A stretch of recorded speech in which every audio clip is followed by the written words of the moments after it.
और उसके बाद एसओ ने पैसा लेकर के उसके खिलाफ कार्रवाई कर दी। जब हम बात करने आए तो हम ऐसा ही करेंगे और ऐसा ही होगा।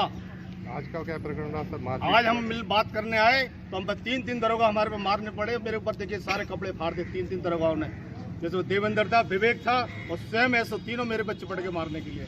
पुलिस से मारपीट आपने भी की? ऐसा नहीं, हम तो बात करने के लिए आए थे, हमने नहीं मारा, उन्होंने हमको मारा है। अब आप क्या चाहते हैं सर? न्याय, जनता और कार्यकर्ता के साथ न्याय होगा तभी हम मानेंगे, ऐसा नहीं मानने वाले। ठीक है।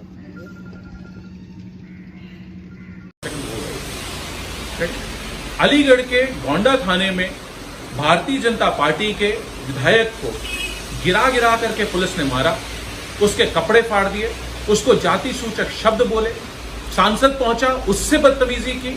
और ये सब इसलिए वो अपने ठेकेदारी के लिए नहीं गए थे वहां, वो कोई किसी गलत की बात नहीं करने गए थे, सिर्फ एक कार्यकर्ता के सम्मान में खड़ा हुआ था। हम लोग राजनीतिक लोग हैं, राजनीति में कार्यकर्ता के सम्मान की लड़ाई लड़नी पड़ती है। मैं आज इस बात से बहुत दुखी हूं और ये बहुत ही शर्मनाक मुद्दा है।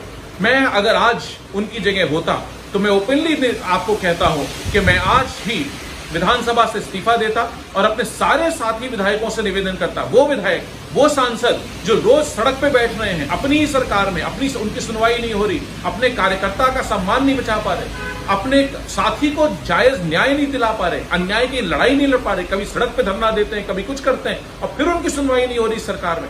जहां 200 विधायकों ने एक साथ पूरी मुख्यमंत्री जी के खिलाफ धरना दिया विधानसभा में, मैं आज होता तो मैं आज इस्तीफा देता और मैं आज सबसे इनसे निवेदन करूंगा कि अगर आप में जरा भी सम्मान है और सम्मान की लड़ाई लड़ना चाहते हो, अगर अपना सम्मान नहीं बचा सकते आप तो किसी का सम्मान नहीं बचा पाएंगे। आप इस्तीफा दीजिए, मैं होता तो मैं आज इस्तीफा देता और आपके साथ में, आपकी सॉलिडारिटी में बाकी भी विधायक और सांसद इस्तीफा दें, कम से कम सांकेतिक इस्तीफा तो दें। भले ही माननीय मुख्यमंत्री जी उसको माने ना माने, लेकिन एक बड़ी आवाज बनाइए, वरना इस प्रदेश में न्यायपालिका की जरूरत तो खत्म ही हो गई है। पुलिस जिसको चाहती है उसको उठाती है। हमने देखा हनुमान पांडे जी के अभी किस तरह इनकाउंटर हुआ, उनके पिताजी ने कहा कि पुलिस बच्चे को घर से ले गई और गोली मार दी।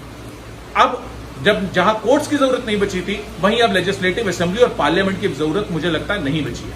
पार्लियामेंट बंद करा दीजिए माननीय मुख्यमंत्री जी, असेंबली बंद करा दीजिए। अगर विधायकों के साथ यही होना है तो मुझे लगता है इससे शर्मनाक दिन हिंदुस्तान की डेमोक्रेसी के लिए नहीं हो सकता। विधायक जनता की आवाज होता है और किसी भी डेमोक्रेसी में नक्कारा एक खल्क ही नक्कारा एक खुदा होता है। मैं बिल्कुल कठिन से कठिन, कठोर से कठोर शब्दों में भर्त्सना करता हूं। बहुत गलत हुआ, बिल्कुल नहीं होना चाहिए था। मैं होता तो इस्तीफा देता। क्या आप जानते हैं कि पेपर और कार्डबोर्ड पर कोरोना वायरस कितनी देर रहता है? करीब 24 घंटे तक। ऐसे में जब आप अखबार घर पर नहीं मंगवा पा रहे हैं तो मोबाइल पर रहिए खबरों से अपडेटेड। डिजिटल अपडेट रहिए और पढ़ते रहिए प्रदेश जागरण।